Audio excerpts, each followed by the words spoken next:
Bonjour à tous, je m'appelle Bruno et je travaille sur des problématiques data, principalement autour de SQL. Et sur cette chaîne, je vais vous partager des problèmes concrets que j'ai rencontrés en entreprise et aussi comment je les Alerte. résous. Un problème critique Mais vient avant d'être de détecté sur commencer, nos chiffres d'affaires. Les données consolidées présentent des écarts majeurs. Toutes les équipes sont mobilisées en urgence. Ne diffusez aucun reporting tant que la correction n'est pas validée. Nouvelle communication imminente.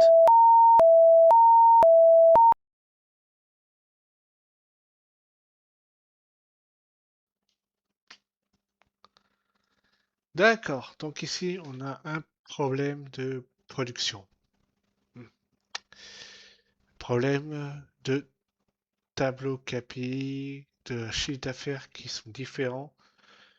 Donc, dans cet exemple-là, et pour l'ensemble des vidéos d'SQL, on va travailler sur une base qui s'appelle Wide World Importers. Et en particulier pour ces cas-là, on va travailler sur Sales Invoice Line. Donc, ce sont les lignes de facture, donc les détails de facture de ce qui a été facturé.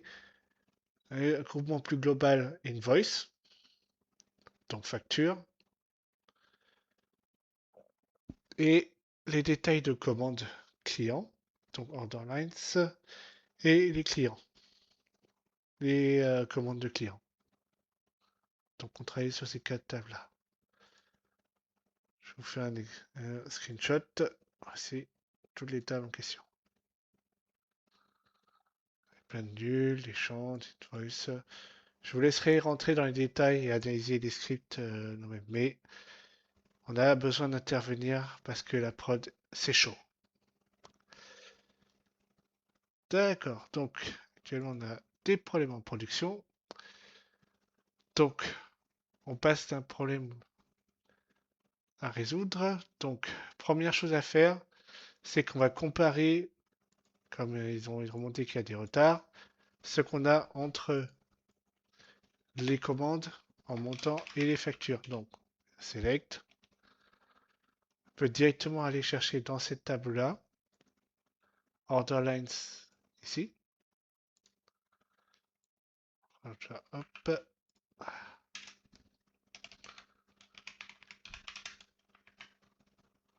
Et on aura besoin de quantités qui sont ici et de prix unitaire pour calculer le chiffre d'affaires.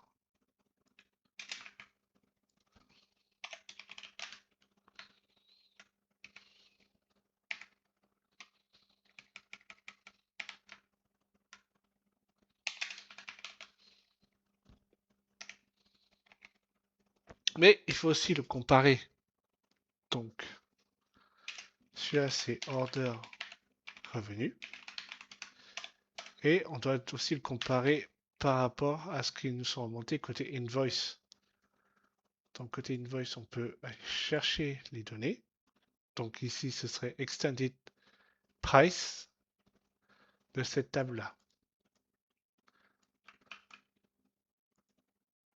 Vous pouvez taper directement les données ou aller plus rapidement chercher les informations. Donc on avait dit c'était, rappelez-moi, extended price. Extended price. Si je ne trouvais pas extended.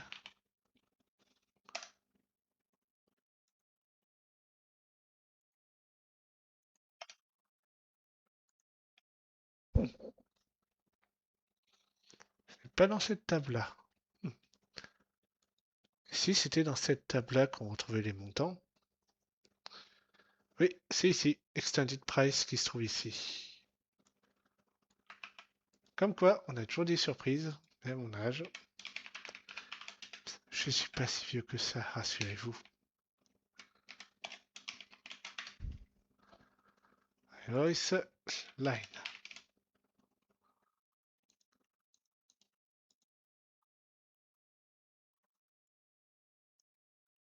On va mettre dans l'ordre as invoice revenu. C'est parti. Tab n'est pas valide. Tab n'est pas valide. Invoices line.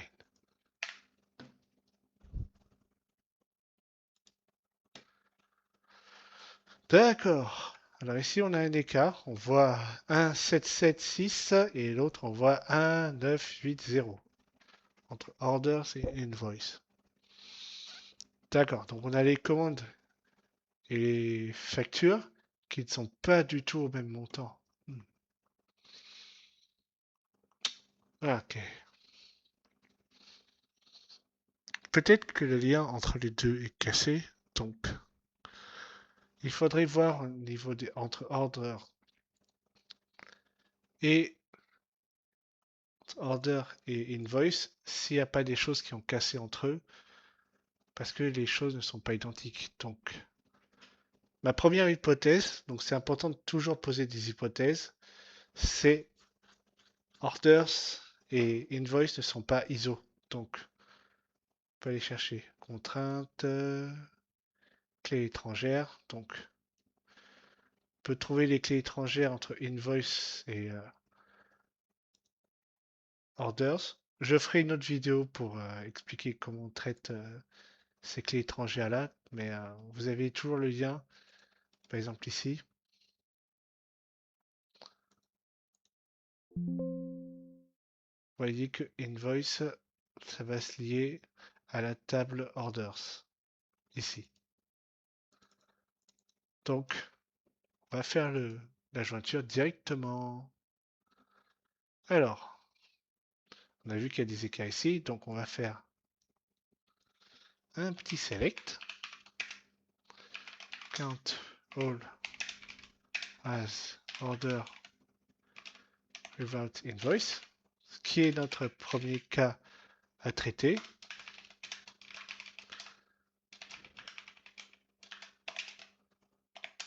Donc toujours faire left join. Pourquoi on fait un left join ici? C'est le but, c'est qu'on va chercher des sales orders dont leur invoice n'existe pas. Donc là, on va mettre leur lien vers invoice. On o.orders id égale i.orders id. Where i.invoice id is null. Ici.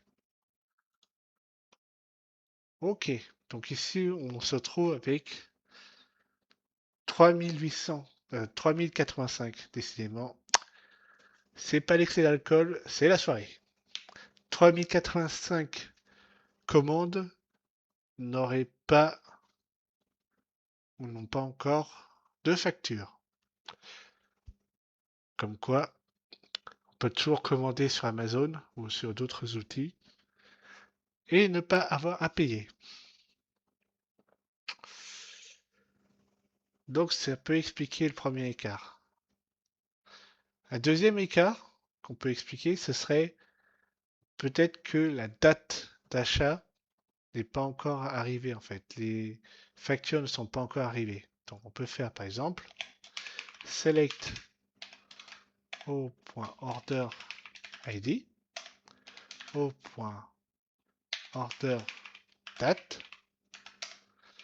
i.invoice date from sales order au inner join sales.invoice i on o.order i égale à i.order i where o.order date i.invoice date.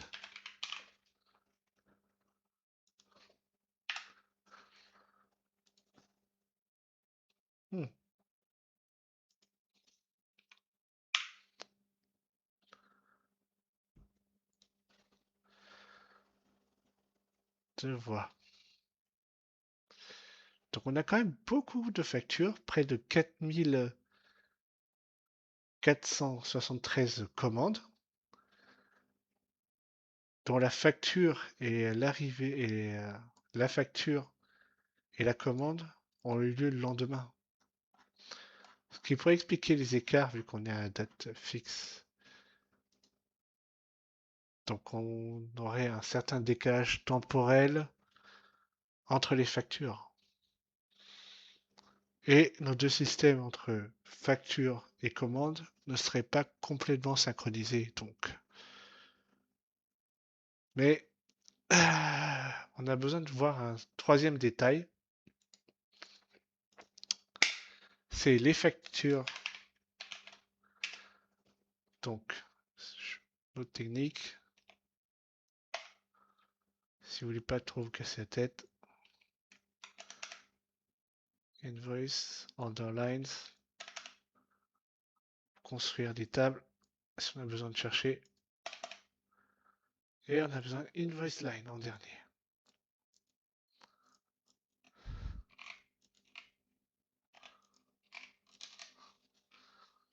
On peut faire. On va checker les montants entre eux pour savoir s'il y a une divergence de calcul entre une facture et une commande auquel elle est associée. Donc on peut faire orders ID, somme de ouais. Toujours, je conseille de faire des from si vous voulez pour être tranquille dès le début et ne pas vous perdre en début de salle. Donc,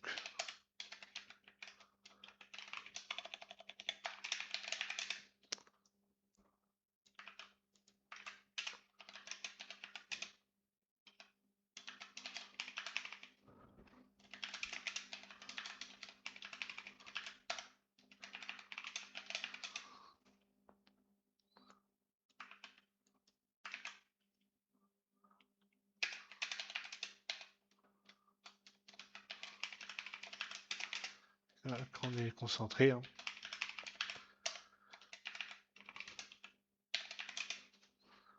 Et donc, on va déjà reproduire la structure qu'on a avec les contraintes qu'on a pu voir ici, en fait. Donc, c'est plutôt des clés qu'on appelle ici.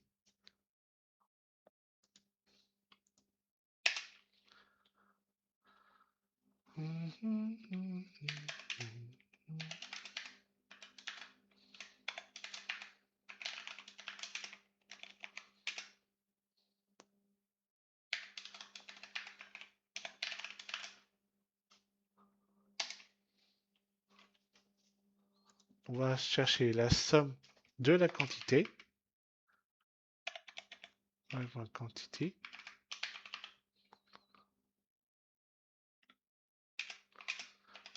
On va unit price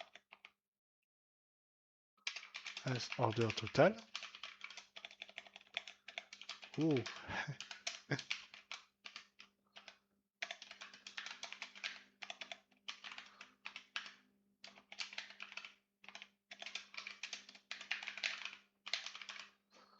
On va aller checker en regardant commande par commande.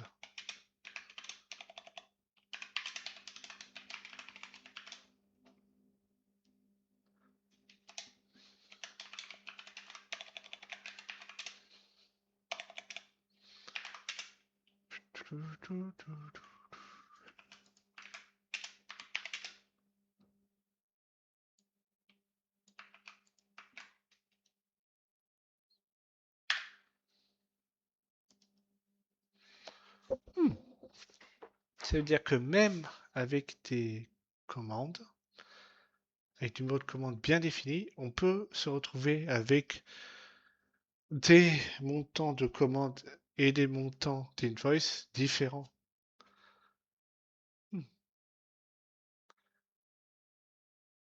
Donc on passe des chiffres globaux, ici, qu'on a pu voir au début, à des montants qui ne sont pas synchronisés entre eux et qui mérite de rentrer dans le détail.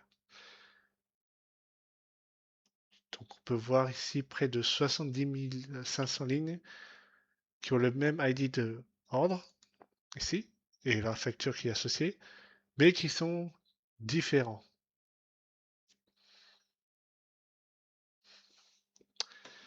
Et du coup, la question, on peut vraiment à une question différente, ce serait comment un chiffre comme un chiffre d'affaires peut être construit dans une entreprise? Est-ce qu'on prend toujours le montant de l'ordre ou l'invoice totale? Ah, donc finalement, notre problème de CA, c'est peut-être pas entièrement un problème de montant, mais c'est aussi un problème de définition après tout.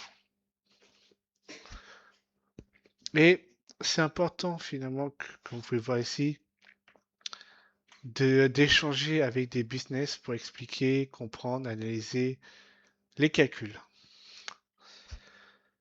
Donc, pour finir, cette vidéo est plutôt axée l'analyse des données, plutôt axée sur les problèmes fonctionnels réels. Et c'est un objectif que je veux apporter sur cette chaîne. Pas de contrôle de calcul théorique, mais vraiment une mise en place dans les métiers. Qu'est-ce qu'on peut regarder et comment on peut corriger ça?